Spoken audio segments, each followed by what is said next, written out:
As sequências de 7 elementos, 7 selos que aparecem no capítulo 6, 7 trombetas que vão aparecer no capítulo 8, 7 flagelos que vão aparecer no capítulo 16, guardam algumas semelhanças entre si, mas as duas primeiras sequências têm uma curiosidade.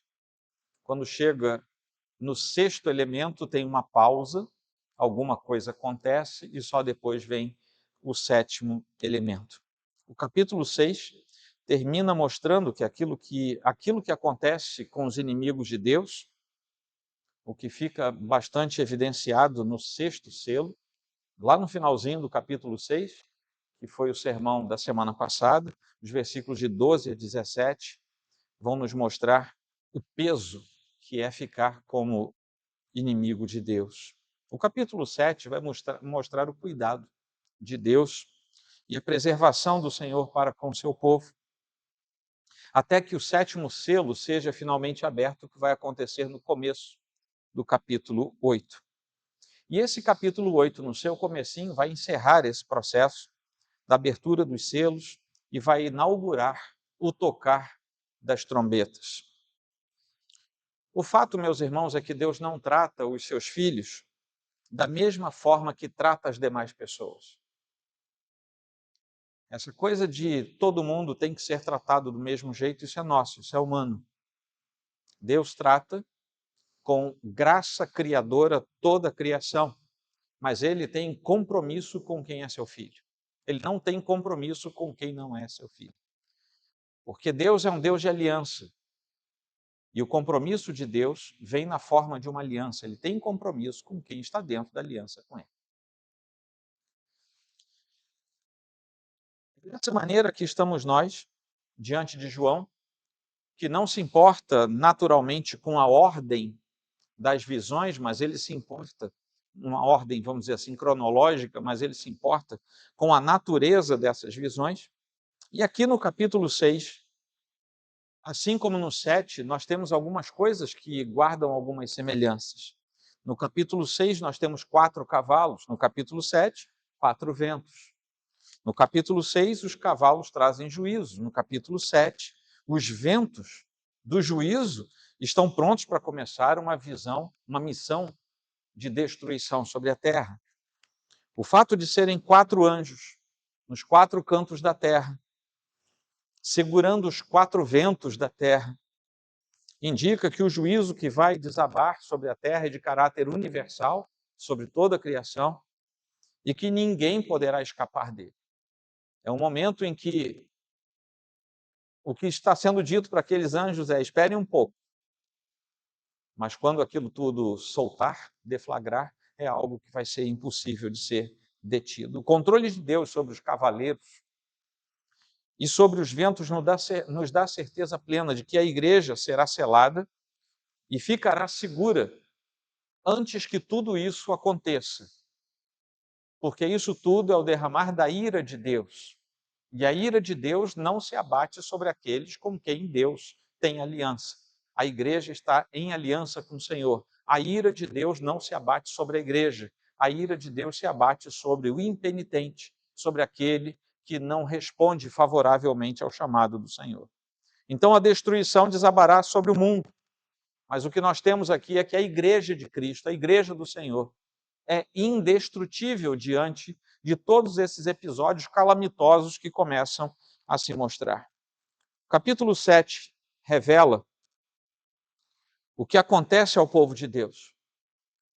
Enquanto os inimigos enfrentam a ira e o julgamento divino, os santos começam a cantar louvores ao Senhor. É uma diferença absurda. Uns sob juízo e calamidade, outros entoando cânticos de adoração e de louvor ao Senhor. Cantam louvores a Deus, entoam hinos ao Cordeiro. Aquele que está no trono e o Cordeiro recebem a adoração do povo de Deus. Segundo alguns estudiosos, um deles eu gosto muito, que é o Kistemacher, o capítulo 7 apresenta uma semelhança muito grande com os capítulos 21 e 22 de Apocalipse, que já vão estar lá no final, no desfecho, no desvendar dessa história final da redenção como um todo, da história da natureza, da história da criação, da história da redenção. Tudo terá final no dia do Senhor. O selo na testa que aparece no capítulo 7, ele vai aparecer no capítulo 22. As 12 tribos de Israel que aparecem no capítulo 7 aparecem no capítulo 21. As nações do capítulo 7 aparecem no capítulo 21. O trono de Deus, 7 e 22. O culto que é prestado a Deus como um serviço espiritual, capítulo 7, capítulo 22. O templo como expressão do local em que Deus se manifesta, não o templo de tijolos, não o templo que nós construímos para nos dar conforto e abrigar durante os cultos nesta terra, mas o templo por excelência, o lugar em que Deus manifesta a sua glória. Ele aparece no capítulo 7 e no capítulo 21 como manifestação dessa presença de Deus. A casa de Deus aparece no capítulo 7 e no capítulo 21. O ter sede e o apresentar as fontes de água viva também aparecem num e noutro. O enxugar das lágrimas vai aparecer no capítulo 7 e no capítulo 21.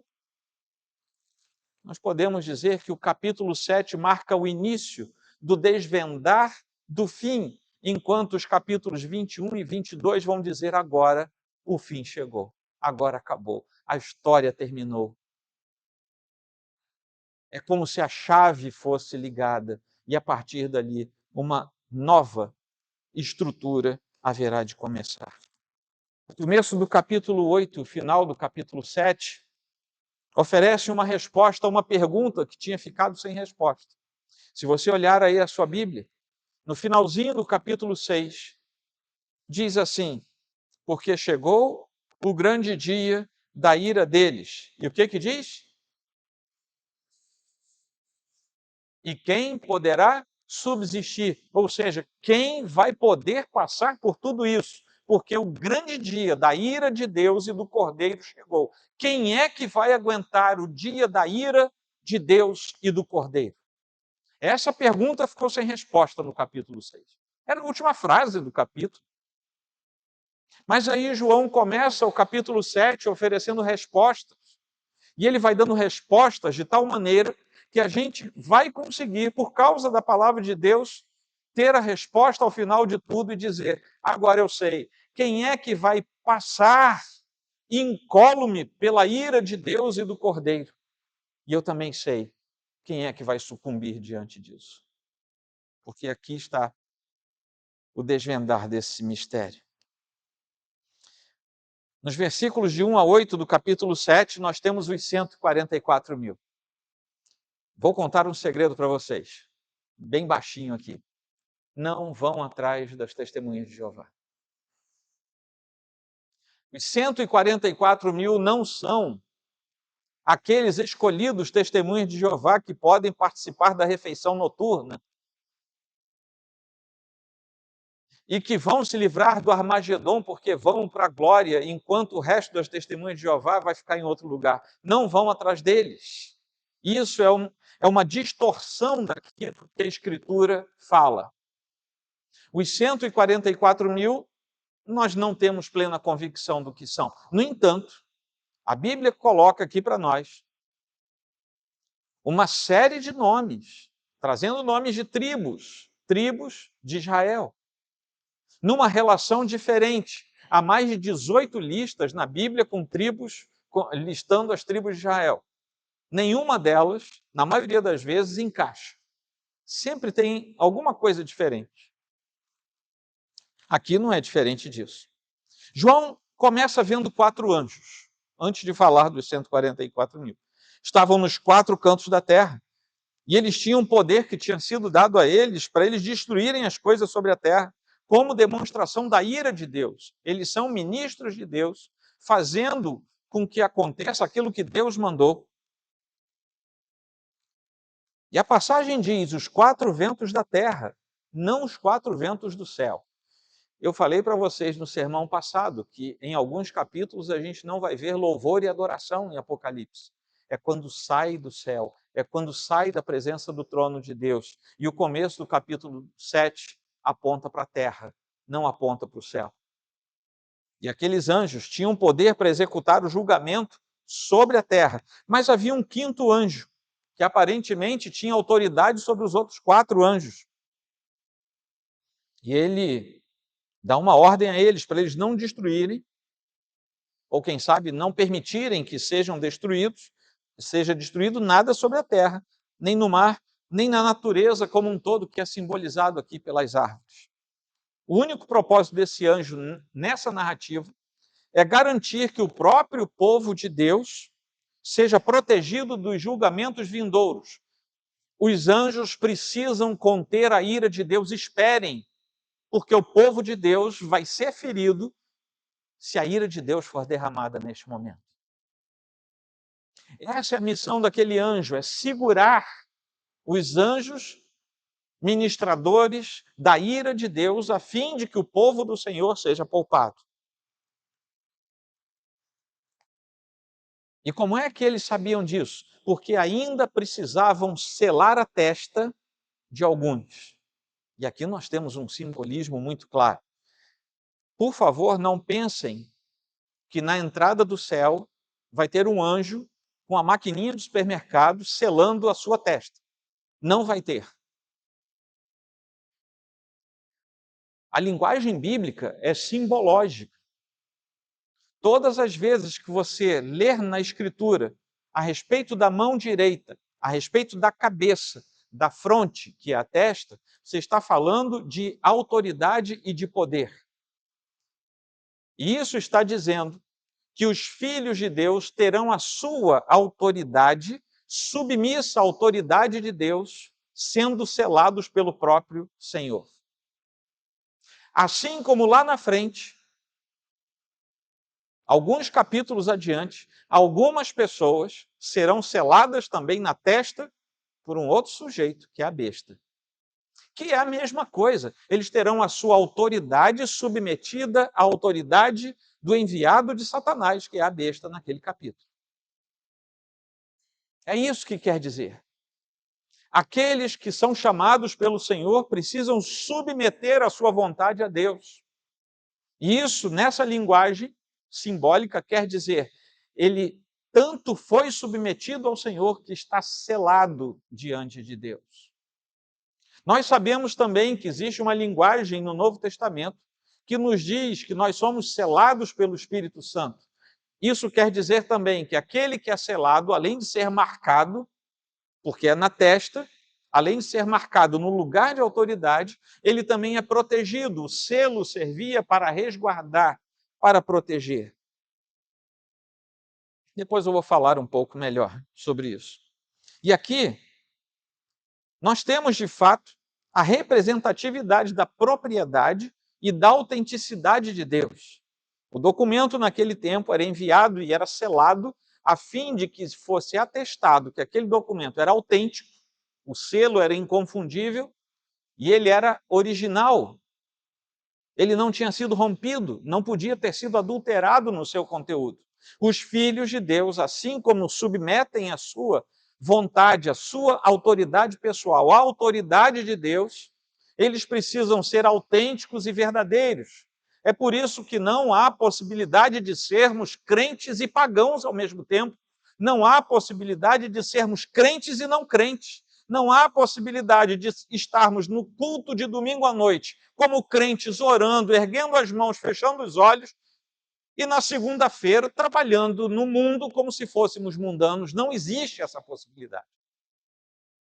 Isso é alguém que não foi selado pelo Senhor, que acha que dá para andar nos dois mundos, titubeando o seu caminho, cambaleando entre dois senhores. Não há possibilidade disso. Não é possível que uma igreja seja claudicante. Não é possível que uma igreja local esteja entre dois senhores. Não é possível que numa igreja se sirva a Deus e a qualquer outra coisa ao mesmo tempo. Não é possível. Porque aquele que se presta a servir a Deus tem que ser autêntico, tem que ser selado, tem que ter a sua autoridade diminuída para que a autoridade do Senhor prevaleça. E isso quer dizer, está marcado na testa. Está selado, está preservado. O selo é a coisa mais preciosa sob o céu, disse um pensador. E aqui nós temos pelo menos 3 sentidos bíblicos para esse selo. Ele protege contra adulterações, eu falei para vocês. Ele marca a propriedade, o selo marca a propriedade de quem envia. E ele certifica o caráter genuíno. E com esses 3 elementos eu resumo tudo que eu falei aqui para vocês até agora. E nós, como cristãos, temos que ser selados dessa forma. O Pai nos sela. E pelo selo do Pai nós temos a proteção divina ao longo de toda a nossa vida. Porque a gente merece? Não, porque o selo é dele. Se fosse nosso mérito, a gente não andava 1 metro. É ele, o selo é dele. É por isso que ele toma conta. O Filho nos selou, porque ele nos comprou, ele nos redimiu com o seu sangue. O seu sangue é o selo da salvação sobre nós. E agora ele tomou conta de nós, ele comprou, ele é o dono. E é por isso que a nossa autoridade tem que ser submissa à autoridade de Deus. Ele é dono, ele é Senhor. Eu sou servo. Eu não posso ter a minha vontade sobre a vontade dele. O Espírito Santo selou. Porque é pelo selo do Espírito Santo que ele certifica que nós somos filhos de Deus. Isso está lá em Romanos 8,15, vocês devem se lembrar do texto. E é disso que João está falando no começo do capítulo 7. Depois ele vem com as listas das tribos. E a gente se pergunta assim, por que João colocou o nome daquelas tribos?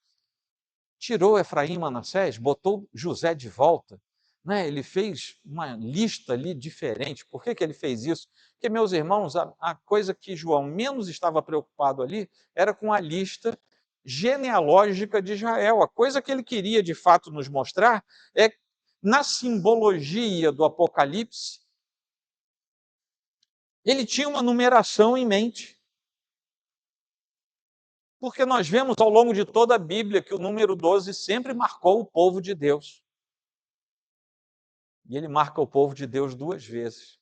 E aqui nós podemos dizer, puxa vida, será que ele estava falando da antiga e da nova aliança? Embora o texto nos aponte para os hebreus, parece que ele estava falando de toda a história da redenção. E por que ele multiplica isso por 1000? Porque 1000 é o número da completude. Um dia para o Senhor é como? É todo o tempo. Um dia para o Senhor é como se fosse todo o tempo. Sansão matou quantos homens com a queixada de um jumento? Eu estou vendo gente tão tímida. É medo de errar, gente? Sansão mata 1000 homens com a queixada de um burro. O que na linguagem da literatura hebraica do Antigo Testamento quer dizer ele matou todo mundo. Todo mundo que estava ali naquele embate com ele, ele morreu. O número 1000 na literatura hebraica é o número da completude, é tudo. Mas aí a gente chega ao versículo 9. Lá no versículo 9, indo até o 17, nós vamos ter um dos trechos mais bonitos da Bíblia inteira, principalmente quando chegarmos no finalzinho desse trecho.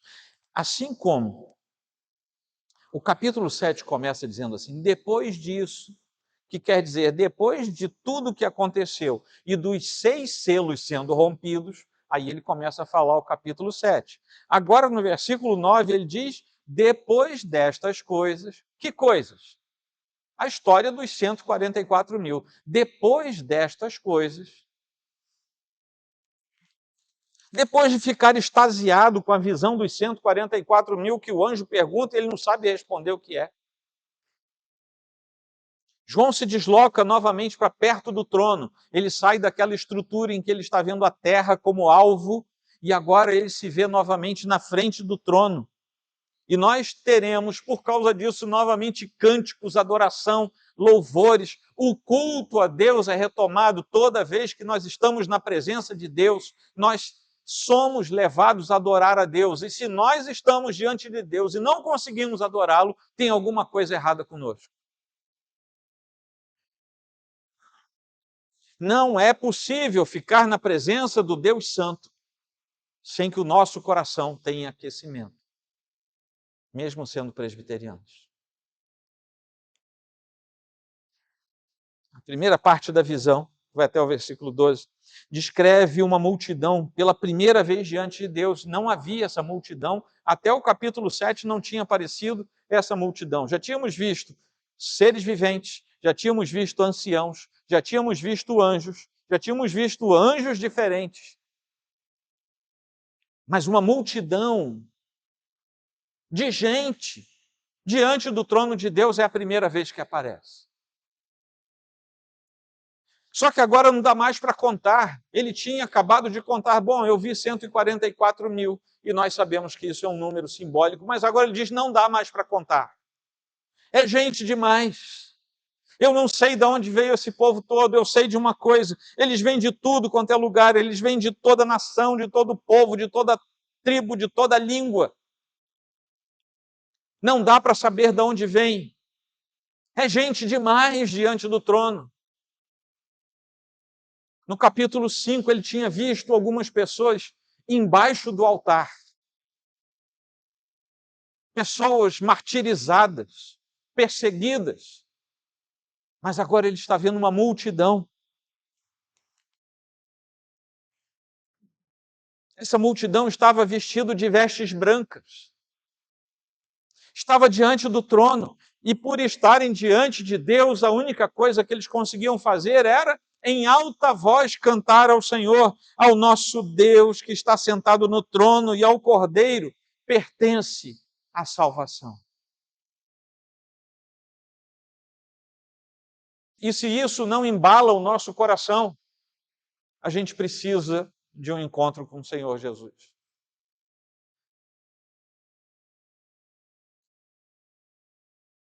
Hoje pela manhã eu estava terminando de anotar, de fazer minhas anotações. E eu me peguei várias vezes na frente do meu computador, embargado por causa desses trechos aqui. Porque a gente tem os olhos tão focados no que a gente vê aqui, que a gente para de olhar para a Escritura e vislumbrar o que ainda não vimos, mas que é verdade, porque Deus disse que vai ser assim. E vai chegar um dia que eu vou estar de branco no meio desse povo.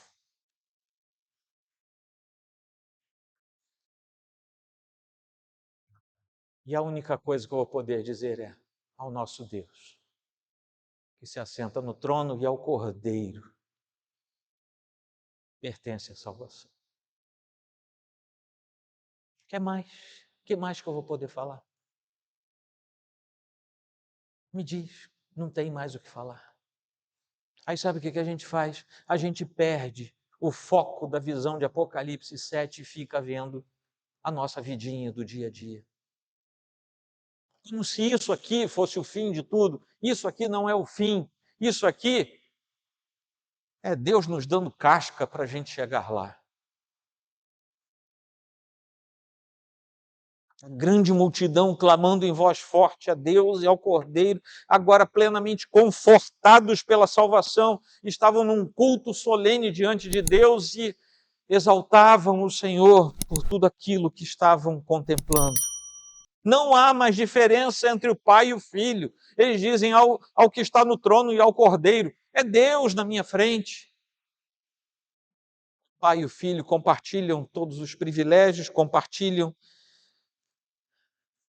os privilégios de serem o único e verdadeiro Deus, mesmo sendo duas pessoas diferentes. É quem chama, é quem salva, é quem depura, é quem santifica, é quem nos faz perseverar, é quem vai nos fazer chegar lá na sua santa presença. E por isso aquela multidão chama de nosso Deus, ao nosso Deus. E se você pode dizer que Ele é o seu Deus, você um dia vai dizer que Ele é o nosso Deus junto com essa turma toda. Louva ao Cordeiro, aquele que os salvou para o Pai, diante de quem eles estão agora. Esse é um culto totalmente cristão, na forma e na teologia. Meus irmãos, o culto cristão é simples. O culto cristão é de reconhecimento. Quem é Deus? O culto cristão é de percepção. Quem é o Filho? O culto cristão é de adoração simples. O culto cristão não tem lugar para outra coisa. O culto cristão é isso, é adoração, exaltação, cânticos, oração e palavra, não tem lugar para outra coisa. Porque a gente olha para o Apocalipse e não vê outra coisa acontecendo em nenhum culto no Apocalipse. A gente não vê nada diferente acontecendo em nenhum culto na Bíblia. E aí surgem alguns seres celestiais, todos os anjos, os anciãos, os 4 seres viventes, e todos eles se prostram diante desse trono e também adoram a Deus numa doxologia espetacular que nós lemos juntos aqui. Amém. Começa com amém, termina com amém. Amém. O louvor, a glória, a sabedoria, as ações de graças, a honra, o poder e a força sejam ao nosso Deus para todo sempre. Amém. E todo esse povo, esses seres, esses anjos, esses seres viventes, os anciãos, agora estão cantando isso junto com aquela multidão que está na frente do trono.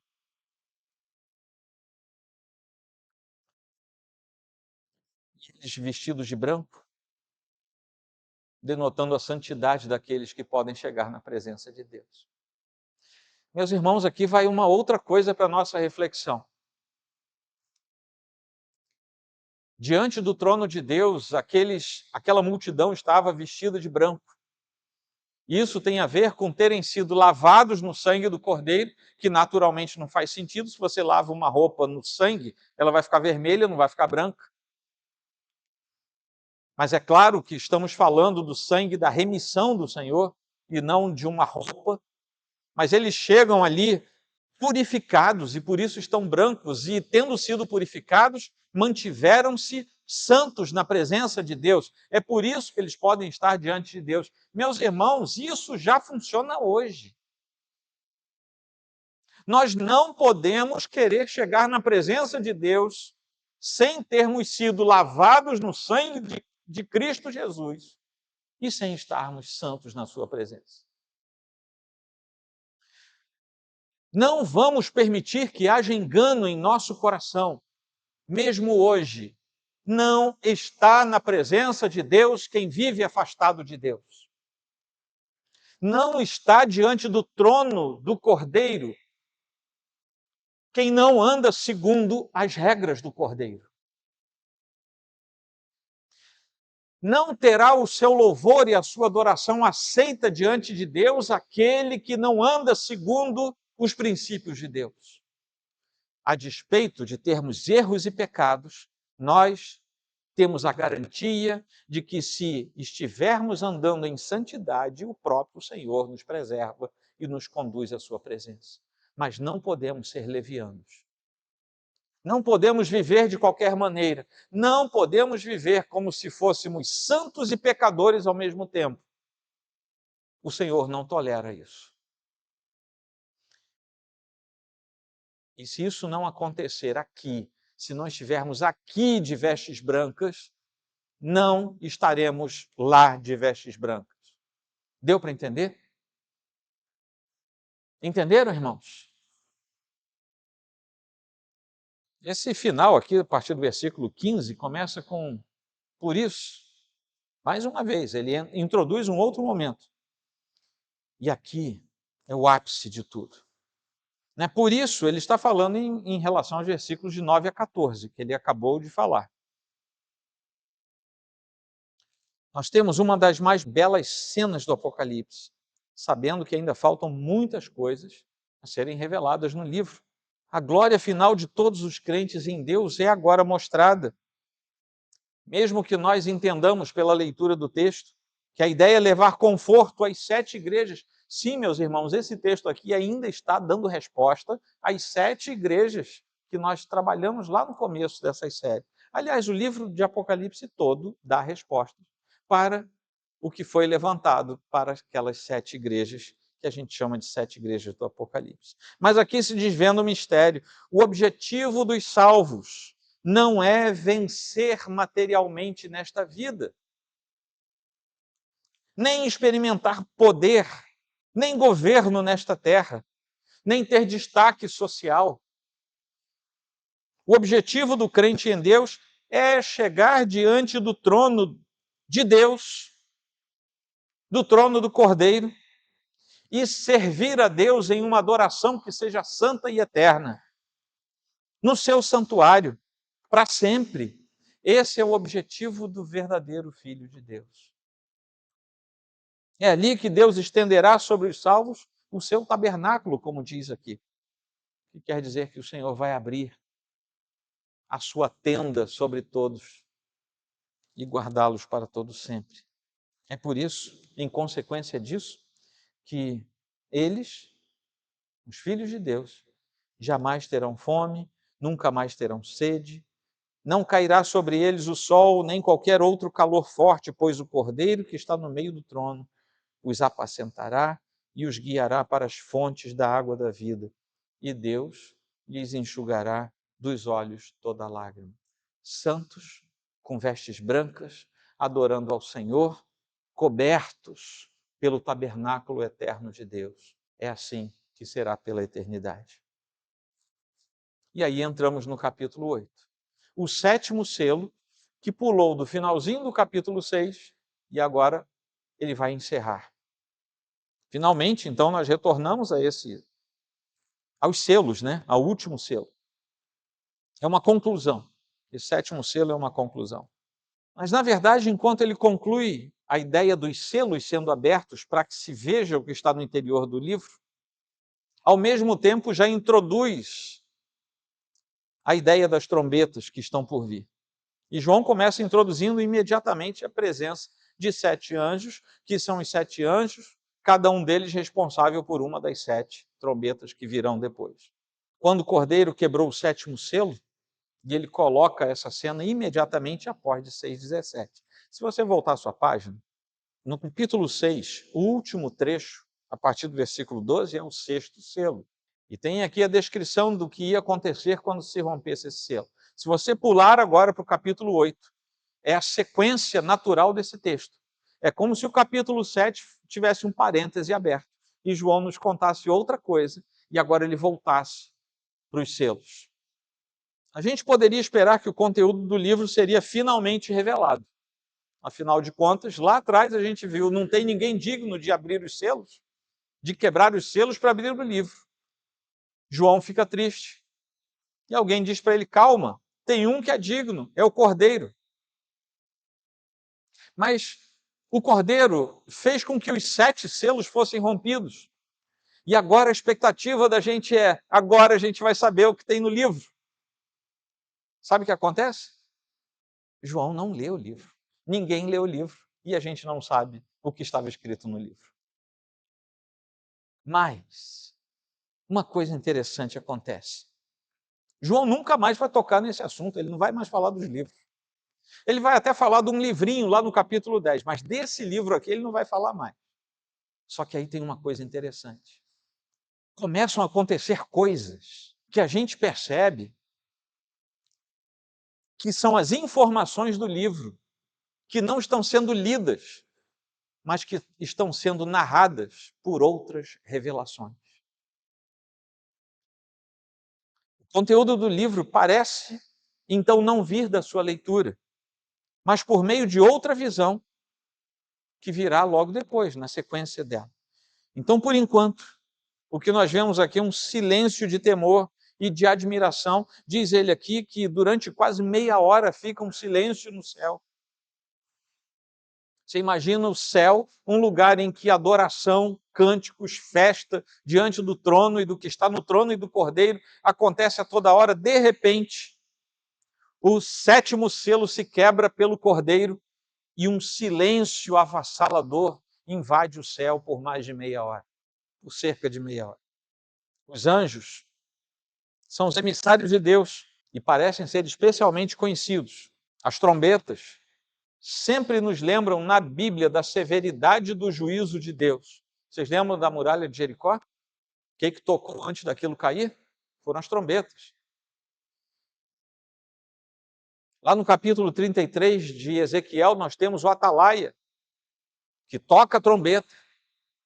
Tem um livro que ele pega o trecho de Joel e ele fala, toca a trombeta em Sião, falando da emergência do castigo de Deus contra esse mundo de pecados. Joel 2, Esdras 5, são exemplos na Bíblia em que a trombeta anuncia que Deus vai trazer juízo severo. E aqui também nós temos 5 anjos, 7 anjos que são emissários e 7 trombetas que são o prenúncio de que Deus vai trazer juízo e juízo pesado. Agora o céu está sendo apresentado como se fosse um templo, que vem na sequência daquilo que João tinha apresentado lá em 5:8, quando as orações dos santos estavam em taças de ouro diante de Deus. Naquele episódio, as almas dos mártires estavam debaixo do altar. Vocês lembram disso? Falamos sobre isso. Agora o anjo aparece como se fosse um sacerdote, ele vai ministrar. Como é que a gente sabe disso? Ele está com o incensário na mão. Quando a gente vai lá para trás, lá para o Antigo Testamento, o sacerdote, quando começava a ministrar, ele aparecia com o incensário na mão. E pela primeira vez, João menciona que diante do trono existe um altar de ouro que completa a cena de um templo sagrado e de um verdadeiro culto ao Senhor. Agora tem alguém fazendo ofício sacerdotal, tem um povo clamando, tem os emissários do Senhor, tem o próprio Deus presente, tem incenso, tem oração, tem todos os componentes de um verdadeiro culto ao Senhor. Isso aparece mais ainda nos versículos 4 e 5, que é exatamente quando ele vai dizer que da mão do anjo subiu até a presença de Deus a fumaça do incenso com as orações dos santos. E quando o anjo faz chegar até a presença de Deus, aquela combinação de incenso com as orações, ele enche o incensário com as brasas do altar. Você lembra de algum episódio da Bíblia em que brasa do altar fez alguma diferença? Vocês lembram de Isaías? O que acontece com ele? A brasa não é elemento purificador. E agora o anjo pega aquele incensário, enche com as brasas do altar o elemento purificador e joga aquilo na terra. E aí nós temos as manifestações da teofania, na forma de trovões, vozes, relâmpagos e terremotos. Da mesma forma que houve manifestações lá no capítulo 4, versículo 5. No capítulo 6, um pouco depois, as almas dos mártires, debaixo do altar, clamaram com voz forte, dizendo: até quando, ó Senhor, ó soberano Senhor, santo e verdadeiro, não julgas nem vingas o nosso sangue dos que habitam sobre a terra? Pois agora chegou a resposta. O Senhor está respondendo à oração que foi feita por aqueles mártires que estavam debaixo do altar. E agora a resposta começa a ser dada à oração daqueles, e conforme as orações sobem à presença de Deus, a exibição da justa ira de Deus se manifesta sobre a terra, acomodada em seus pecados, injustiças e malignidades. Deus um dia vai responder às orações dos santos. Pode ser que você esteja perguntando ao Senhor: até quando, Senhor? Mas talvez a resposta para você não esteja na ambiência desta terra, desta vida, mas esteja na presença do Senhor. Amém? Vamos concluir e fazer algumas breves aplicações. Uma pessoa, ao passar por esta vida, recebe uma marca, mas vai receber somente uma marca. Essa marca vai estar sobre ele quando ele sair desta vida. Ou ele vai receber a marca de Deus, ou ele vai receber a marca da besta. Capítulo 13, versículo 16. Não existe terceira marca. Porque sobre a face desta terra só existem dois povos. Antropologia, sociologia e tal, identifica um monte de povos. A Bíblia só identifica dois: o povo de Deus e o povo que não é de Deus. Não existe uma terceira marca. E nós hoje, aqui nesta noite, nesta pequena igreja, estamos mais uma vez sendo chamados a analisar qual é a marca que nós carregamos. E você tem consciência suficiente para saber qual é a marca que está na sua testa. É o pertencimento a Deus ou não? A testa e a mão direita são símbolos de autoridade. Quem é que tem autoridade sobre a sua vida? É Deus ou não? Deixa eu contar uma coisa para vocês. Eu não quero ter um pingo de autoridade sobre você. E nem você pode querer isso. Ninguém nesta vida, eu estou falando da autoridade espiritual. Ninguém nesta vida pode ter esse tipo de autoridade que é pertencente apenas a Deus, sobre nenhum de nós. A nossa autoridade, aquilo que nós temos, é dado por Deus para o bom andamento das coisas, da igreja, do Estado, seja lá do que for. Mas toda autoridade é comissionada por Deus e só pode funcionar se Deus a comissionar e permitir. Não podemos nos submeter a nenhuma autoridade que não seja procedente de Deus. Segunda conclusão e aplicação. Receber a marca significa estar sob comando, totalmente submetido à autoridade de alguém. Lá no Antigo Testamento, tinha um sujeito, tinha algumas regras para a escravidão. Eu acho que eu já falei isso aqui algumas vezes para vocês. Pelo menos uma eu devo ter falado. E tinha um caso que era o seguinte: o sujeito estava devendo, sei lá, alguma coisa, e ele se tornava escravo, dentro do povo de Deus ali, entre os hebreus. Ele se tornava escravo. E sendo escravo, ele se casava. Ou seja, ele se casava com alguém que também era escravo, uma escrava. E ele tinha filhos. Só que na lei de Moisés, não podia ter, dentro do povo de Deus, uma escravidão superior a 7 anos. No 7º ano de escravidão, era necessário dar a alforria para o escravo. Esse escravo se casou com uma escrava e teve filhos, portanto, ele formou família na escravidão. Mas aí chegou o tempo da alforria dele. O senhor dele chegava lá para ele: ô Joel, terminou aqui o seu tempo, você está livre. Aí o Joel tinha casado com a Roberta. A Roberta também era escrava. Existia uma lei que dizia o seguinte: se esse homem não quiser perder a sua família, ele tem que se entregar à escravidão permanente, voluntariamente. Sabe como é que isso era feito? Ele ia lá para a porta da cidade, que era o local em que as coisas eram resolvidas nas cidades naquele tempo. Depois de ele testificar diante dos anciãos da cidade que era isso mesmo que ele não queria ser livre porque ele não queria perder a sua família. Pegava-se uma sovela, que era uma haste de metal, como se fosse uma ponteira. O sujeito botava a orelha ali no umbral da porta da cidade e alguém vinha aí. Depois eu não sei se botava um alargador, mas ficava um buracão na orelha dele ali. E ele fazia isso voluntariamente.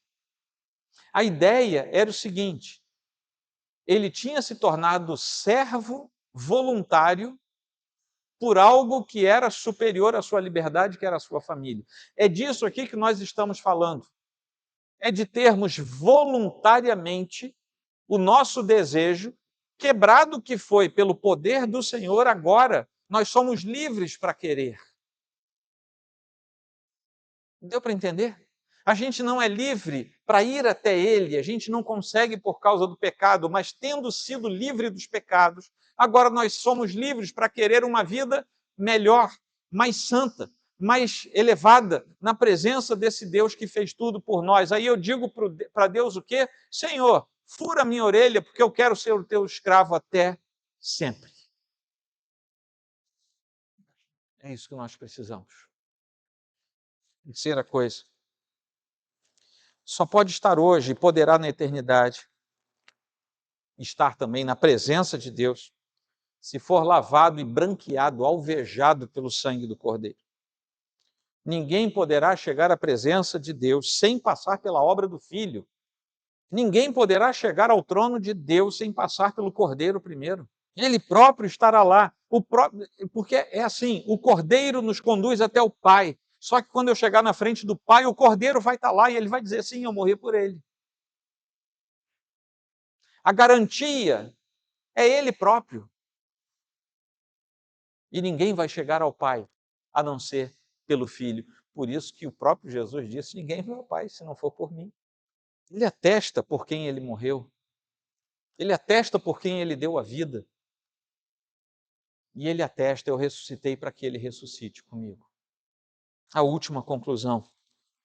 Os que aceitam o chamado para o martírio são levados à glória eterna.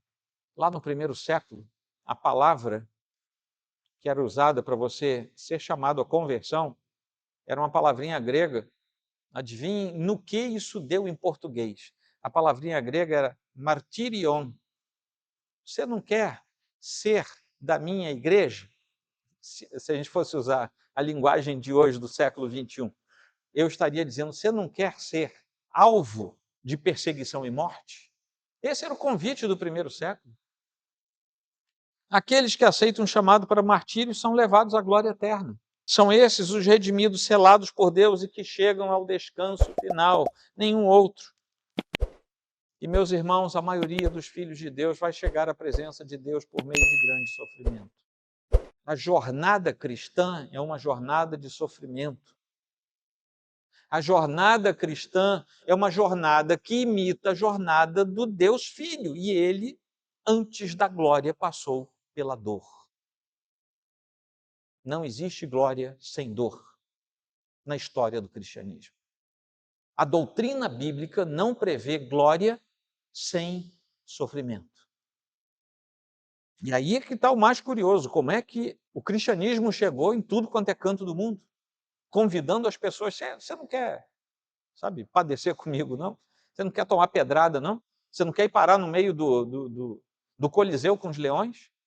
Vai ser bacana, a gente vai morrer, o bicho vai estraçalhar a gente. Gente, isso não é normal.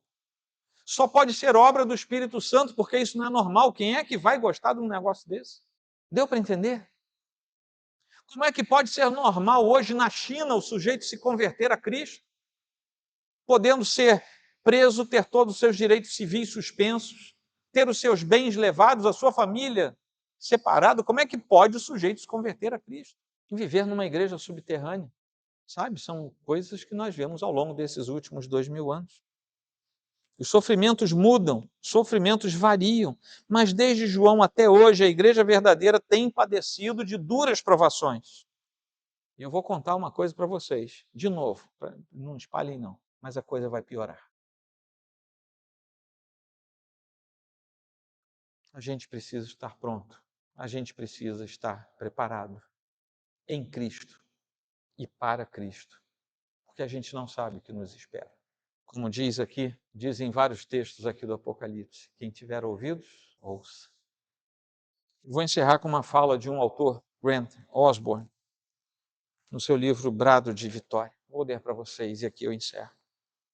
Embora odiado, combatido e perseguido pelas nações do mundo, o povo de Deus foi selado e pertence a Ele. Deus está cuidando deles e protegendo-os. Mesmo se a lealdade a Deus lhes custar a vida, essa será a sua vitória.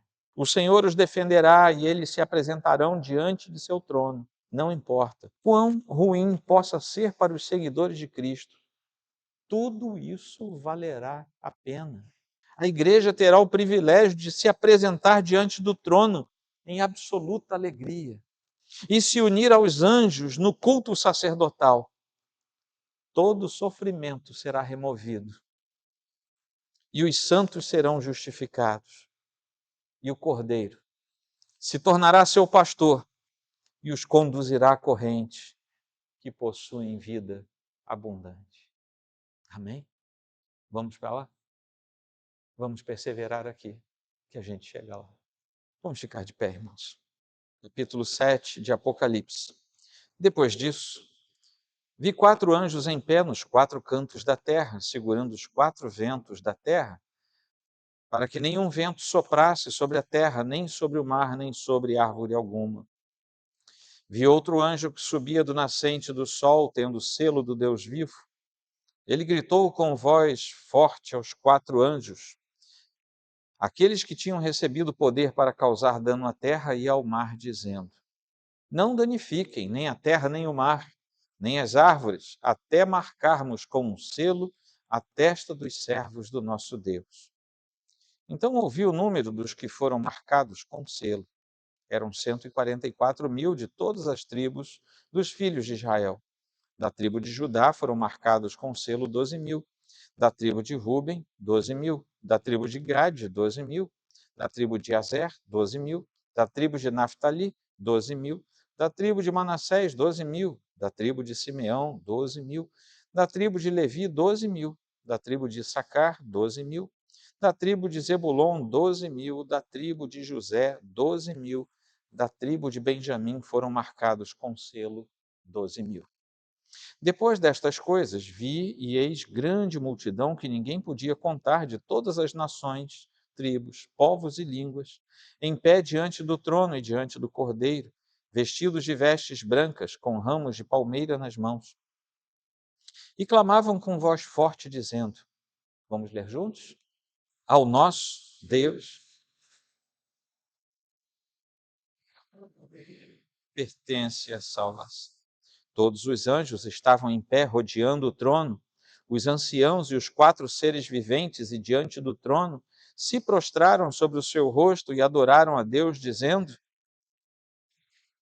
o louvor, a glória, a sabedoria, as ações de graças, a honra, o poder e a força sejam ao nosso Deus para todo sempre. Amém. Um dos anciãos tomou a palavra e me perguntou: quem são e de onde vieram estes que estão vestidos de branco? Respondi: o Senhor sabe. Então ele me disse: estes são os que vêm da grande tribulação, que lavaram suas vestes e as alvejaram no sangue do Cordeiro. Por isso, estão diante do trono de Deus e o adoram de dia e de noite no seu santuário. E aquele que está sentado no trono estenderá sobre eles o seu tabernáculo. Jamais terão fome, nunca mais terão sede, não cairá sobre eles o sol, nem qualquer outro calor forte, pois o Cordeiro que está no meio do trono os apacentará e os guiará para as fontes da água da vida, e Deus lhes enxugará dos olhos toda lágrima. Quando o Cordeiro quebrou o 7º selo, houve silêncio no céu durante quase meia hora. Então vi os 7 anjos que estão em pé diante de Deus, e lhes foram dadas 7 trombetas. Veio outro anjo e ficou em pé junto ao altar com um incensário de ouro. E lhe foi dado muito incenso para oferecê-lo com as orações de todos os santos sobre o altar de ouro que está diante do trono. E da mão do anjo subiu à presença de Deus a fumaça do incenso com as orações dos santos. Então o anjo pegou o incensário, encheu-o do fogo do altar e o atirou à terra. E houve trovões, vozes, relâmpagos e terremoto. Senhor Deus, estamos diante da Tua palavra, que foi lida e será exposta por alguns minutos ao nosso coração. Que o Senhor abra o nosso entendimento, que nós tenhamos, ó Deus, os nossos olhos espirituais abertos e possamos compreender a Tua verdade. E sejamos acrescidos do Teu ensinamento. Oramos assim, na mediação de Cristo, Senhor nosso. Amém. Podem se sentar, irmãos.